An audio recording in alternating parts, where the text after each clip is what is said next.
Born into the pressure of Chicago's South Side, William Flukey Stokes didn't rise through opportunity. He rose through survival. What started as small-time gambling turned into an empire so powerful, the streets whispered his name like royalty. By his peak, he was pulling in nearly $1 million every single week, dressed in silk, diamonds flashing, Cadillacs rolling deep. But power like that attracts enemies, and not all of them stand across from you. One betrayal came from the last place he ever expected. The man paid to keep him alive. This is the tragic story of William Morris Stokes, also known as Fluky. William Morris Stokes came into the world in 1937, right on Chicago's South Side, and from day one, the environment was heavy. This was a black neighborhood packed with families who had just made the long, painful journey north during the Great Migration. Folks weren't coming for fun. They were running from Jim Crow, racial terror, and dirt-poor farm work that barely fed their kids. They thought cities like Chicago would mean opportunity, but what they found instead was overcrowded buildings, broken schools, no real jobs, and streets that felt like pressure cookers ready to explode. That kind of environment shapes a kid. Legal doors were slammed shut before he could even reach for them. And when that happens, the streets start looking like the only option. Stokes didn't lean on his real name too heavy. Willie felt too plain, too salt for the world he was stepping into. Fluky sounded like luck, danger, and mystery all wrapped into one, and he wore it like armor. He didn't jump straight into violence. He started where most Southside hustlers did, gambling. Backroom dice games, policy numbers, small betting circles tucked away from the main roads. The police tagged him as a serious gambler, the kind that lived for the rush. His arrest records didn't show job titles, just a pattern. No steady work, deep in vice, moving smarter each year. By the time he hit his late teens and early 20s, he wasn't just playing the games anymore, he was running them. By the 1960s, he was fully inside Chicago's underworld. He built gambling rackets that moved quiet but strong. Policy wheels, betting parlors, runners collecting slips, enforcers making sure nobody thought about skipping payments. The real power move came when he secured quiet protection from parts of the Italian outfit. That kind of backup meant his operation could breathe, grow, and survive while he fought off other black policy kings trying to take his territory. When the early 1970s hit, Stokes saw the future before most people did. Gambling was good money, but drugs were a gold mine. He shifted into heroin first, moving weight through wholesale connections. When cocaine started exploding in popularity and the streets got flooded during the mid-70s, he adjusted without hesitation. His crew took over open-air drug corners and dope houses across Englewood, Washington Park, and surrounding blocks. His method wasn't about selling the purest product, it was about volume. He cut everything heavy with fillers, stretched it thin, dropped the price, and moved it fast. Cheap, fast, addictive. That was the business model. By the late 1970s, police estimates had him pulling in millions every single year, and that money bought muscle. He built a private army of armed enforcers whose only job was to protect territory and handle problems. Turf disputes weren't arguments, they were ambushes. The neighborhoods under his control started seeing more bodies and more overdoses. Coroner reports later showed that people were dying at higher rates in zones he dominated, even when accounting for purity levels. His hunger for profit was directly tied to people losing their lives. Behind the scenes, his supply lines stretched far. Federal cases in the early 80s showed he was tapping into heroin from Mexican sources and cocaine from South American connections. His people knew how to move quietly, shifting locations fast, bribing when needed, and staying one step ahead of raids for years.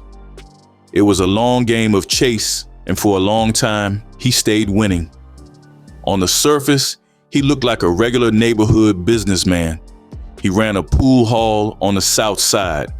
To most people, that was just a hangout spot, a little hustle that made honest money. In reality, it was his control room. That's where he met people, recruited, gave orders, and handled low-level business. It kept him grounded in the neighborhood while hiding his real operation in plain sight. The cops side-eyed the place constantly, but they couldn't tie everything back to him clean enough for a long time. Stokes didn't move low-key. He dressed loud on purpose. Custom silk suits, fat diamond rings, jewelry that looked like it could blind you in sunlight. It wasn't just about style, it was a message. He wanted the streets to know he was rich, powerful, and not to be played with. He drove 3 Cadillacs, all with matching vanity plates, Fluky 1, Fluky 2, and Fluky 3. Those cars rolled through the south side like moving trophies. Everybody saw him. His enemies hated it. The police watched him closer because of it. But to him, that visibility was part of the throne, and the wildest part of the story was the way the community saw him. For all the destruction tied to his name, people still loved him. He gave turkeys to elderly folks during the holidays.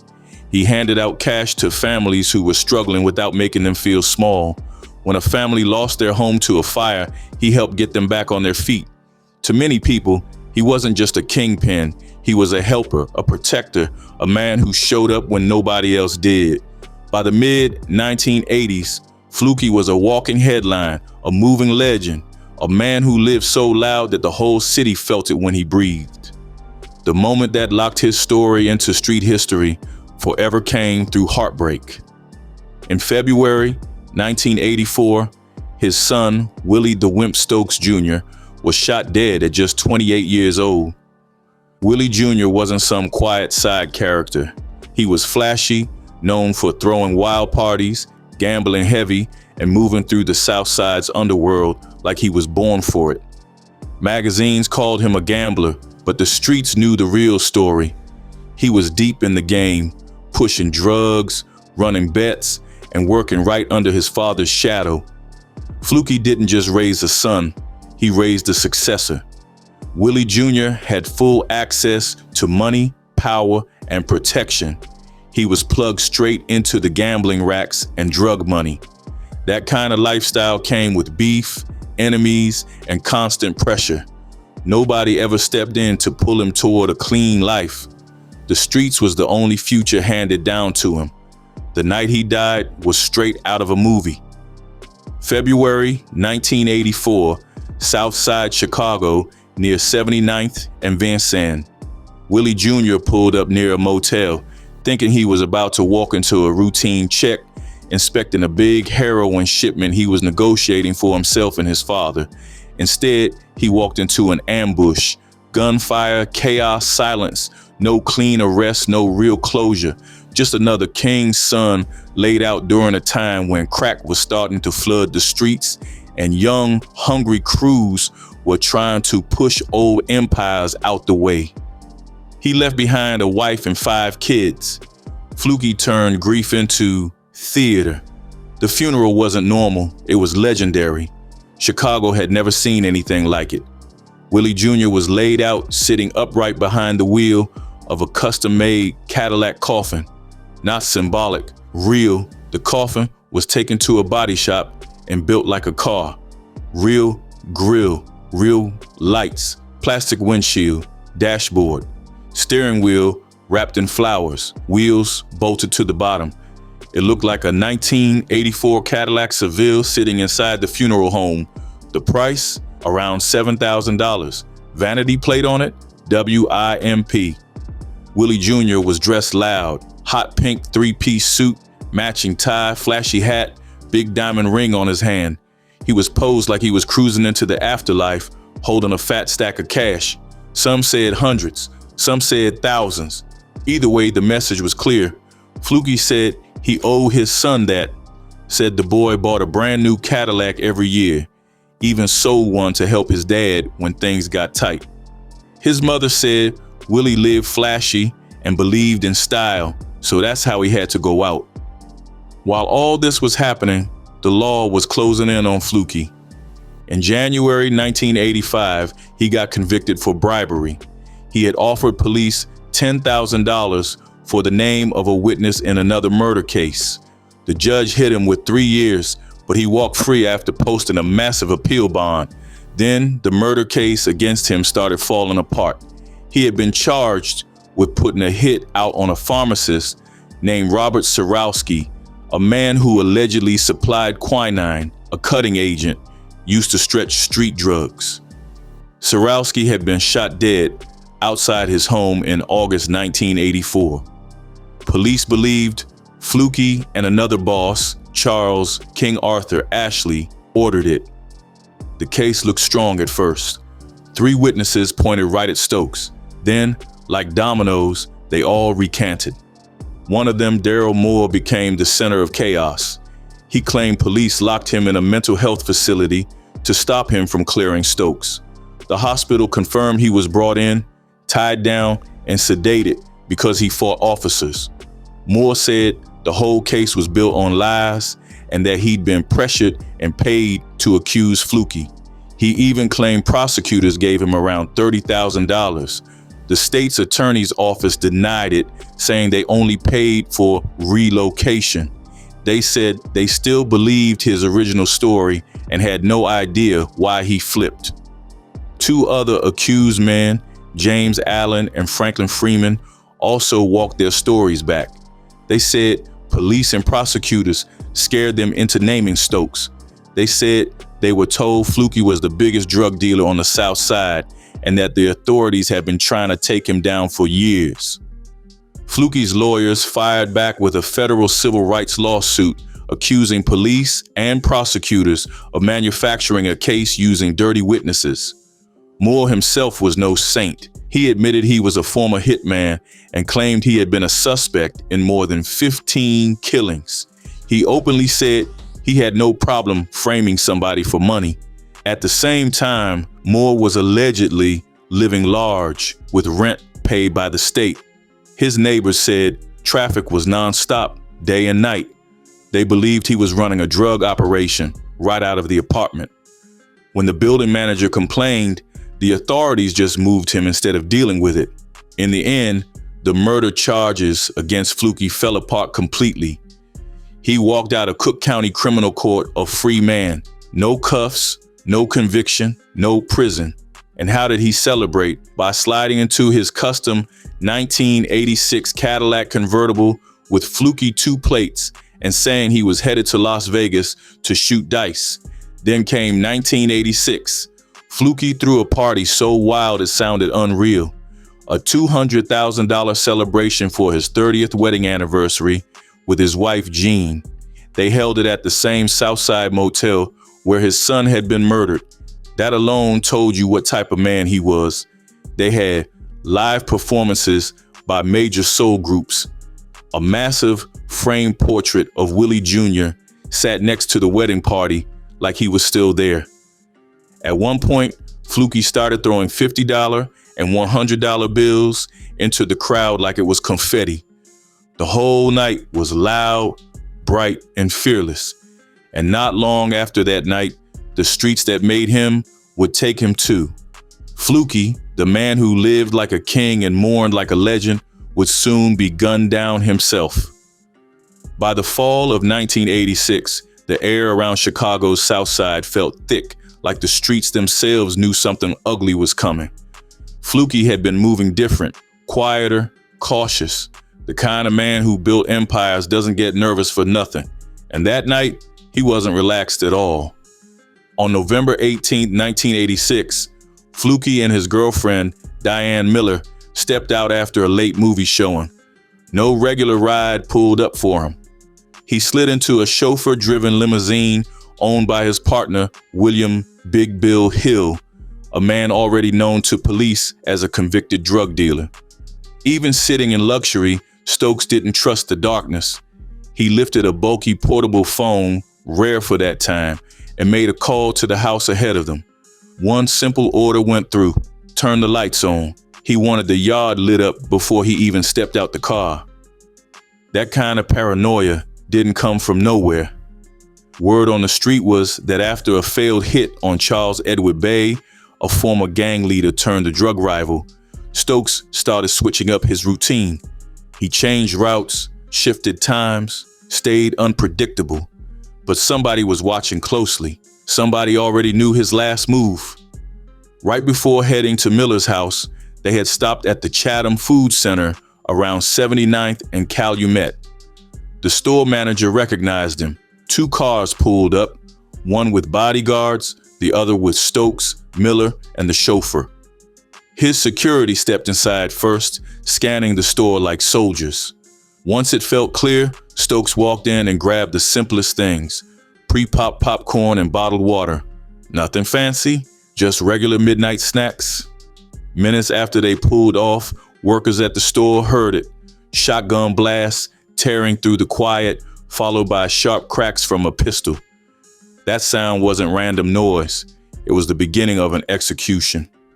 Stokes sat in the front of his maroon 1986 Cadillac Fleetwood, still holding the portable phone. He wasn't armed.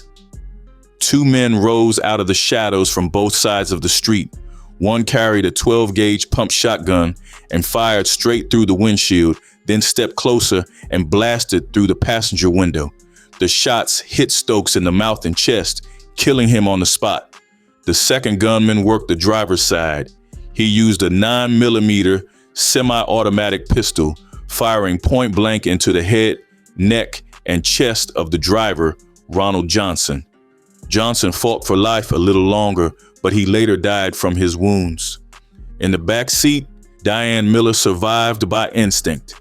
She was bent down grabbing grocery bags when the shooting started. She dropped low and stayed there until the noise stopped. That simple movement saved her life. The killers ran south toward 81st Street, where a third man waited in a silver getaway van.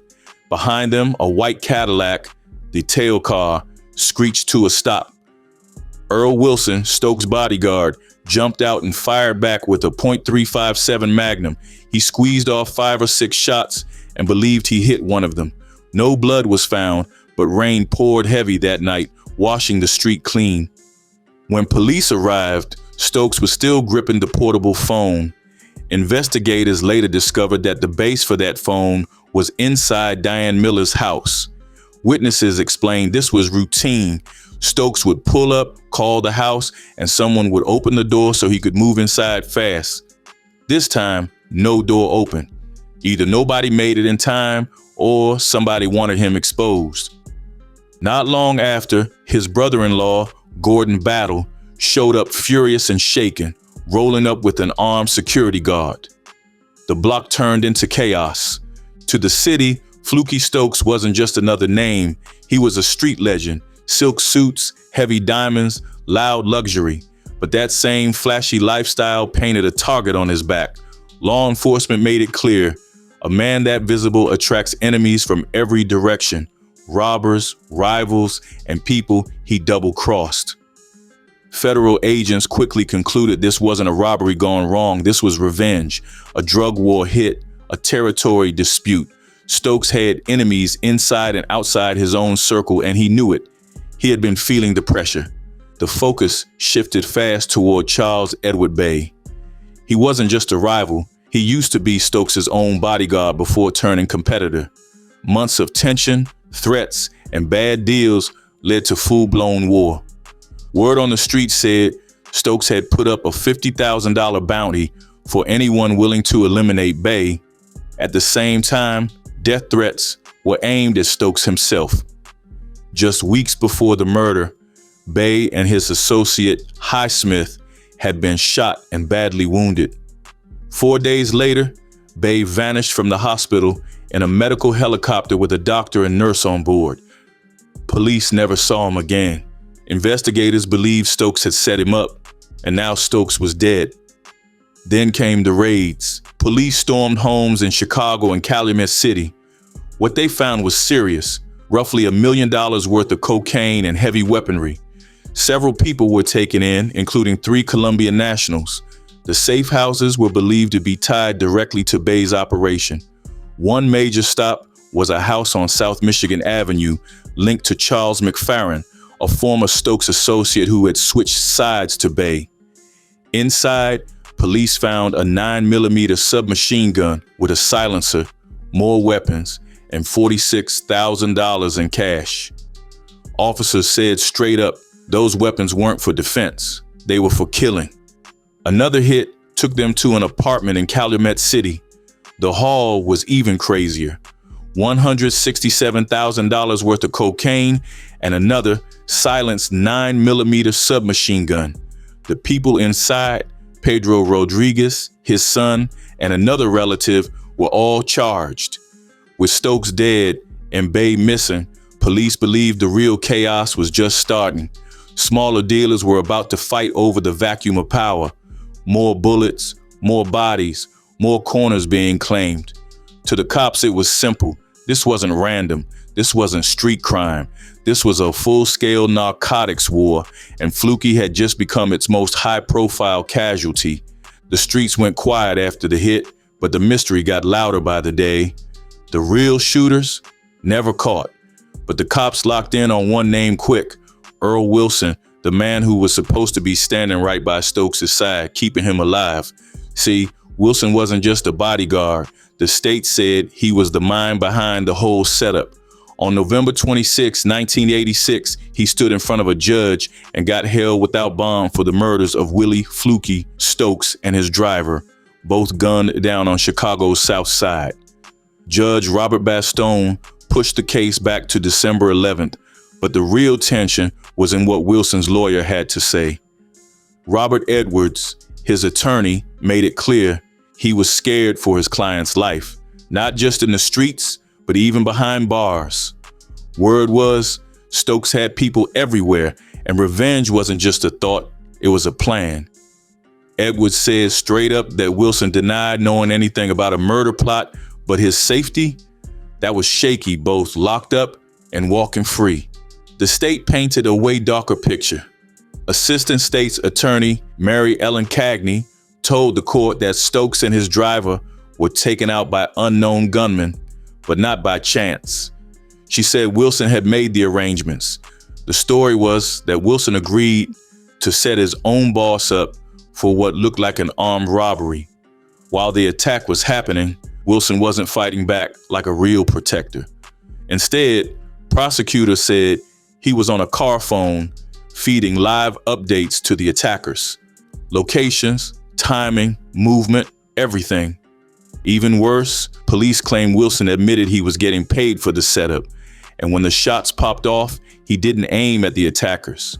He fired over their heads, putting on a fake show so the hit could go smoothly. He never pulled the trigger that killed anybody, but the state made it clear he could still face the death penalty. Why? He had a violent record already, and this wasn't just murder. This was a paid setup, a contract hit. And the crazy part? On paper, Wilson didn't even look like some criminal mastermind. His lawyer described him as a regular dude, divorced, father of 5, working as a skating rink security guard. He'd only been doing bodyguard work for Stokes for about 3 weeks. But the state said they had phone evidence. They claimed Wilson had been in contact with the killers and was guiding them straight to Stokes. When Edwards heard that, he was stunned, said he'd never heard anything about monitored phone calls, and demanded to see the transcripts. Wilson told his lawyer he didn't know those men and didn't even use the car phone. That led to the big question Edwards kept pushing. Why would he sell Fluky out? And that question made the fear feel real. If Wilson was being blamed, and if the streets thought he betrayed Stokes, his life wasn't safe anywhere. Police made it clear the story wasn't finished. Lieutenant Philip Klein told the media they were still hunting 3 more suspects. Then came the courtroom moment that changed everything. In September 1987, a judge ruled that people using car phones had no real privacy, no protection, no shield. Why? Because one of those car phone conversations was about to be used in court. The state said Wilson had been talking on his car phone while driving toward the murder scene, allegedly discussing the plan. After Stokes was killed, they said he made another call confirming Fluky was dead. Here's the wild part. Nobody tapped his phone. No wire, no bug.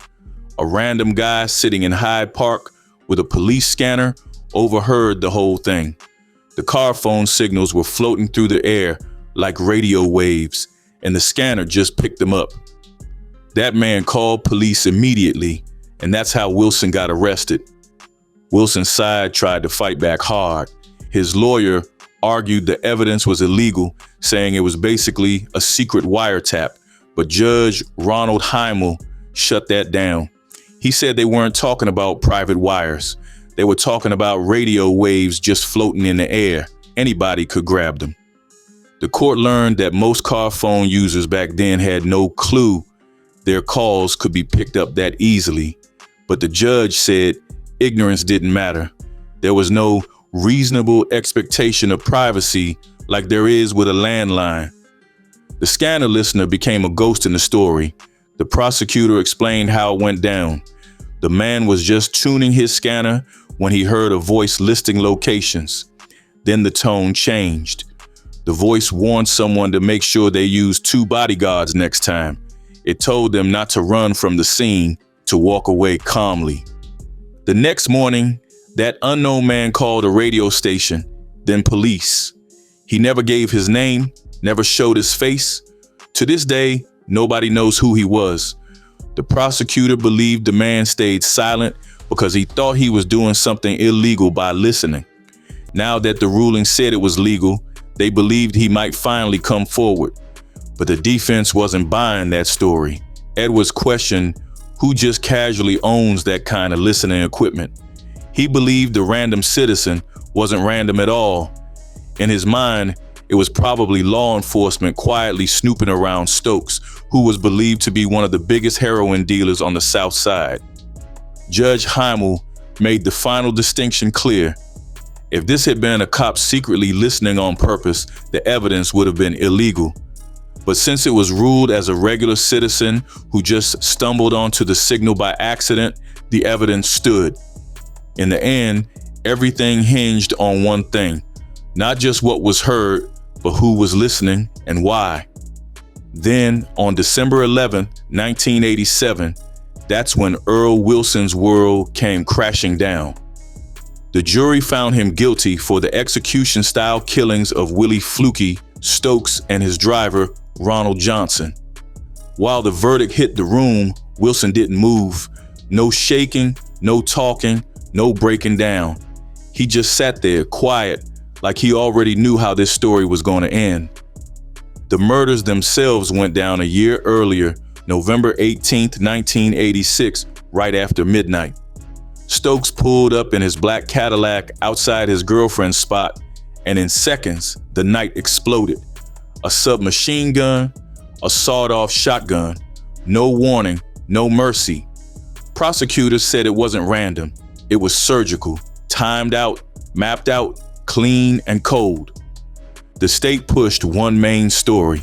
Earl Wilson didn't just stand by, he opened the door to it all. They said he teamed up with a man named Elliot Taylor and lined up the whole play. Taylor never caught charges, but in the courtroom, his name hung in the air like smoke. Prosecutors told the jury Wilson was the reason Taylor could rise up and become the new drug king on the South Side once Stokes was gone. They painted Wilson as the inside man, the one who knew the moves, the routes, the timing, the reason the shooters didn't miss, the reason Stokes and his driver didn't even get a chance to turn their heads. The jury sat with the case for 9 long hours. What really flipped the switch for one juror was the phone evidence. Records showed Wilson on his car phone that same night, following behind Stokes in another vehicle, not just watching, tracking. Then there was the confession, 23 pages long. In it, Wilson admitted he had been giving live updates on Stokes' location so the gunman working for Taylor could lock in on the target.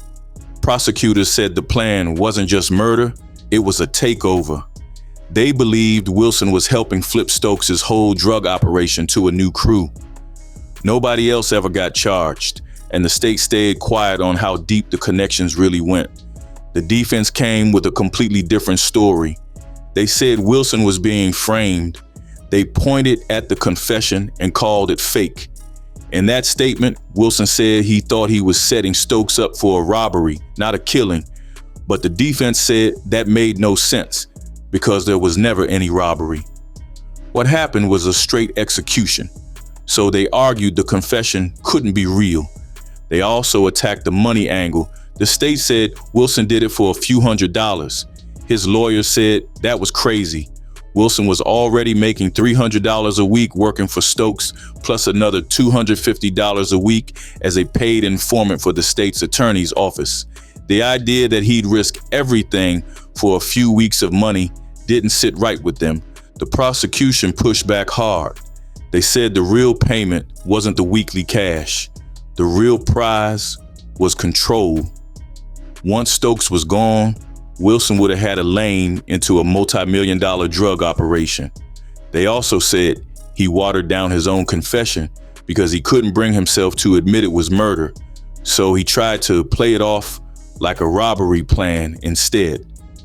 Then Wilson took the stand and flipped the whole narrative. He told the court he had nothing to do with it, said the police broke him down, said they showed him pictures of dead children trying to scare him straight, said they warned him that once Stokes's people found out he was an informant and a suspect, his family would be in danger. He said they talked to him soft, promised him he wouldn't be charged, told him he was one of the good guys, that he was already helping the state. Then the moment he signed that statement, everything changed. The friendly faces disappeared and the cuffs came out. Another dark piece of the story was the anonymous caller. Police claimed the whole case cracked open because of a mystery person with a police scanner. Back then, car phones ran on radio waves, so anybody with the right equipment could hear calls floating through the air. Lieutenant Philip Klein testified that this caller said he heard someone giving directions over the phone. Then the voice allegedly said not to run from the scene and warned that someone better get a bodyguard when it was over. The caller said he lived in Hyde Park but never gave his name, and the police never found him. That part never sat right with Wilson's lawyers. They believed the caller wasn't just some random citizen. They felt law enforcement was more involved in that story than they were letting on. In the end, the system locked Wilson up. In January 1988, he got hit with a life sentence. Years later, that got cut down to 60 years after an appeal. Time kept moving, and decades rolled by behind those walls. Then quietly, the door opened. On October 20th, 2023, Earl Wilson walked free. And if everything stays in line, he'll be completely off parole by October 20th, 2026.